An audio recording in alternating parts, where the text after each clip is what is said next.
Welcome to Zema Hills TV.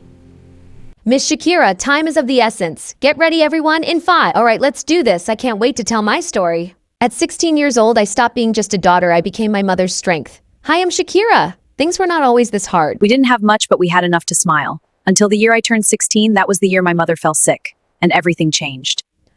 Mama used to be strong, very hardworking, cleaning the house, laughing with joy while she does all this, singing happily and jumping for joy. It gave me a lot of hope that tomorrow will be better. She wakes me up. Shekira, wake up. It's time for school. But now, she could barely sit up on her own. Sundays, she was too weak to eat.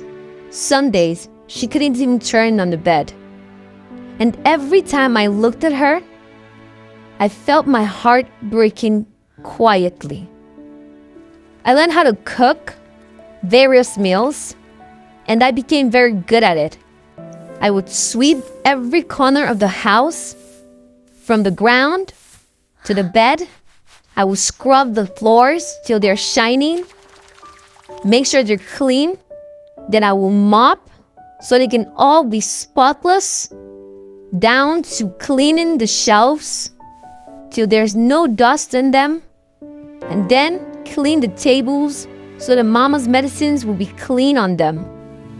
And then I wash the dishes, down from the plates to the pots. And I became very good at each one of them. I was very strong and I could do anything. I helped Mama sit up on the bed, then rush to school like everything was normal. But nothing was normal. And I do this every single day. Make sure I get to school early, get to the front of the school's gate, join the assembly, and down to class. One afternoon, in class, my turds were not in the board. They were at home. Shekira, what's on your mind? You are not paying attention.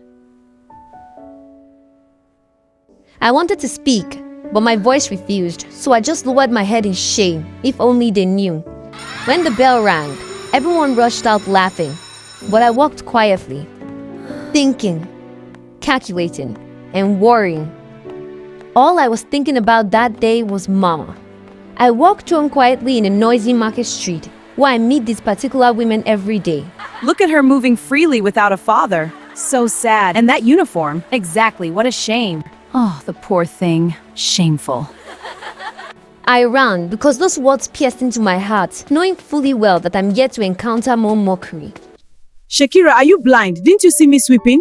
I am sorry, Ma, but you swept to my direction. The next thing I will sweep off is your fatherlessness. Foolish girl. She's here. Shut the doors and windows. Bad omen.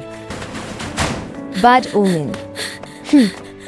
That word still rings in my head like a bell. That's what they call children like me. Children whose fathers died shortly after they were born. Good afternoon, Mom. How are you feeling now? Be strong for me, okay? That night as she slept, I made a decision. If life was going to be hard, then I would work harder. But what I didn't know was that the next test waiting for me was bigger than I imagined, and it was coming soon.